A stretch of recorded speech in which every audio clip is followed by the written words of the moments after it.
Hello everyone, welcome to mom's recipes Telugu. ఎలా ఉన్నారు అందరూ? సో ఈరోజు మనం మన ఛానల్లో చాలా హెల్దీ అయిన అండ్ చాలా టేస్టీగా ఉండే రాగి దోశ చేసుకుందాము. ఇది డయాబెటిక్ ఫ్రెండ్లీ అండ్ ఆల్సో డైట్లో ఉన్న వాళ్ళకి చాలా బెస్ట్ ఆప్షన్ అని చెప్పొచ్చు.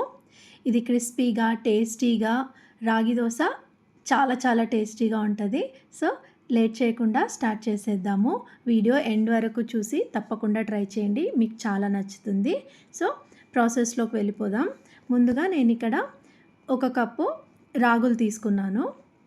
అలాగే అరకప్ అంతా రైస్ తీసుకున్నాను. నేను ఇక్కడ ఇడ్లీ రైస్ తీసుకున్నాను, మీరు కావాలంటే రేషన్ రైస్ కూడా యూస్ చేసుకోవచ్చు. అలాగే అరకప్ అంతా ఉద్దిపప్పు తీసుకున్నాను. అలాగే పావు కప్ అంతా శనగపప్పు తీసుకుంటున్నాను. అర టీ స్పూన్ అంతా మెంతులు కూడా వేసుకొని నీళ్ళు వేసుకొని ఇదంతా ఒక 2-3 సార్లు శుభ్రంగా కడుక్కోవాలి. రాగుల్లో కొంచెం చెత్త అది ఉంటుంది కదా, అదంతా పోవాలి కాబట్టి ఒక 2-3 సార్లు మంచిగా కడుక్కోవాలి. తర్వాత నీళ్లు వేసేసి ఒక 3-4 గంటల పాటు బాగా నాననివ్వాలి.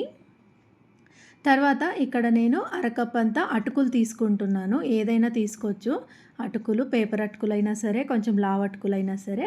అది వాటర్లో వేసి ఒకసారి వాష్ చేసుకునేసి వాటర్ వేసి దీన్ని కూడా నానబెట్టుకోవాలి. సో ఇది కూడా మూత పెట్టుకొని దీన్ని కూడా నానబెట్టుకునేద్దాము. సో 3-4 గంటల పాటు నానాలని చెప్పాను కదా. తర్వాత చూసినట్లయితే చూసారా, మనకు అటుకులు మంచిగా నానిపోయాయి. అలాగే మనకు రాగులు, ఆ బియ్యము, ఉద్దిపప్పు ఇవి కూడా బాగా నానిపోయాయండి.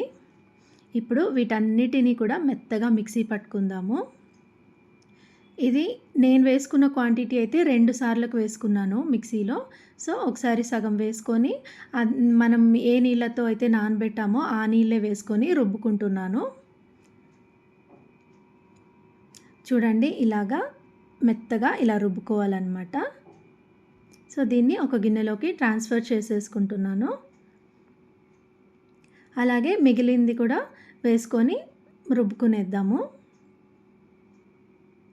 అలాగే మనం నానబెట్టుకున్న అటుకులు కూడా ఉన్నాయి కదా, అవి కూడా వేసుకునేసి మంచిగా రుబ్బుకునేయాలి. అంతే అండి, మనకు బ్యాటర్ రెడీ అయిపోయింది. ఈ బ్యాటర్ని మనము 4-5 గంటల పాటు ఫర్మెంట్ చేసుకోవాలి మంచిగా. 4-5 గంటలు సరిపోతుంది. నేను మరీ ఓవర్ నైట్ పెట్టేసరికి బాగా పొంగిపోయింది. అయితే పిండి అయితే బాగుంది, బాగా పులిసింది, కానీ పొంగిపోయింది బాగా. చూసారా, మంచిగా పులిసింది కూడా. ఇలా పులిస్తేనే టేస్ట్ చాలా బాగుంటుంది. సో ఇదంతా ఒకసారి మిక్స్ చేసుకొని నేను ఇంకో గిన్నెలోకి తీసుకున్నాను, అది పొంగిపోయింది కాబట్టి. ఇందులో నేను అర టీ స్పూన్ అంతా సాల్ట్ వేసుకుంటున్నాను. నేను ఇక్కడేం సోడా వేయట్లేదు, పిండి ఆల్రెడీ బాగా పులిసింది కాబట్టి నేను ఇంకా మరీ ఆ బేకింగ్ సోడా వేయాల్సిన అవసరం లేదు. సో ఇది ఒకసారి బాగా కలుపుకునేసి ఒక 5 నిమిషాలు పక్కన పెట్టేసుకుందాము. ఇప్పుడు మనం చట్నీ ప్రిపేర్ చేసుకుందాము, పల్లీ చట్నీ. పల్లీ చట్నీ కోసం నేను ఇక్కడ అరకప్ అంత పల్లీల్ని ఒక పాన్ పైన వేసుకొని బాగా రోస్ట్ చేసుకుంటున్నా. ఇందులో 2 వెల్లుల్లి రెబ్బలు అలాగే 3 పచ్చిమిర్చి వేసుకుంటున్నాను. ఇవంతా ఒకసారి బాగా రోస్ట్ చేసుకోవాలి.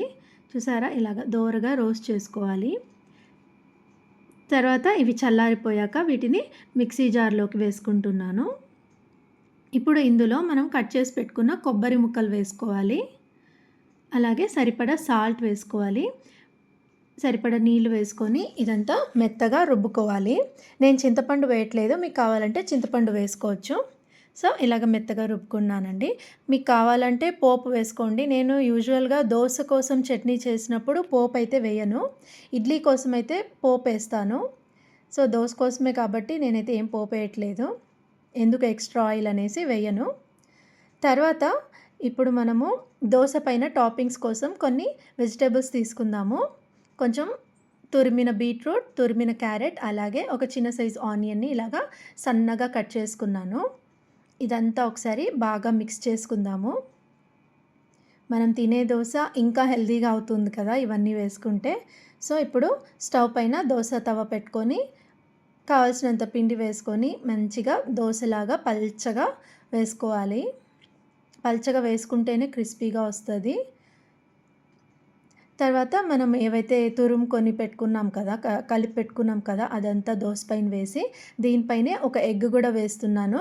మీకు ఎగ్ వేసుకోవడం ఇష్టం లేకపోతే ఎగ్ ప్లేస్‌లో పన్నీర్ తురిమి వేసుకోవచ్చు. లేదంటే అవసరం లేదు అని అనుకుంటే అలాగే కూడా వేసుకునేయచ్చు, పర్లేదు.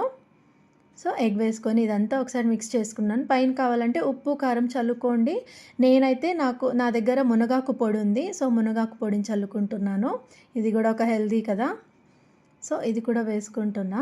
వేసుకొని కొంచెం ఆయిల్ వేసుకొని 2 పక్కల మంచిగా కాల్చుకునేసేయాలి. చూడండి ఈజీగా వచ్చేస్తుంది. మనకు నార్మల్ దోస ఎలా వస్తుందో అలాగే వస్తుంది. సో, ఇంకో పక్క కూడా మంచిగా ఫ్రై చేసేసుకుందాము. అంతేనండి, మన యమ్మీ రాగి దోస రెడీ అయిపోయింది. దీంతో పల్లీ చట్నీతో నంచుకొని తింటుంటే నిజంగా చాలా చాలా టేస్టీగా ఉండింది.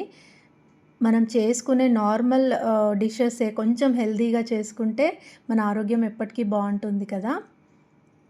సో, ఇలాంటి ఒక 2 దోసలు తినేస్తే ఇంక సాయంత్రం వరకు ఆకలేయదు. అంత హెల్తీ. సో, నచ్చింది కదా! ఖచ్చితంగా ట్రై చేయండి. అలాగే ఎలా వచ్చిందో నాకు కామెంట్స్‌లో చెప్పండి. థాంక్స్ ఫర్ వాచింగ్ అండి. Take care. బాయ్.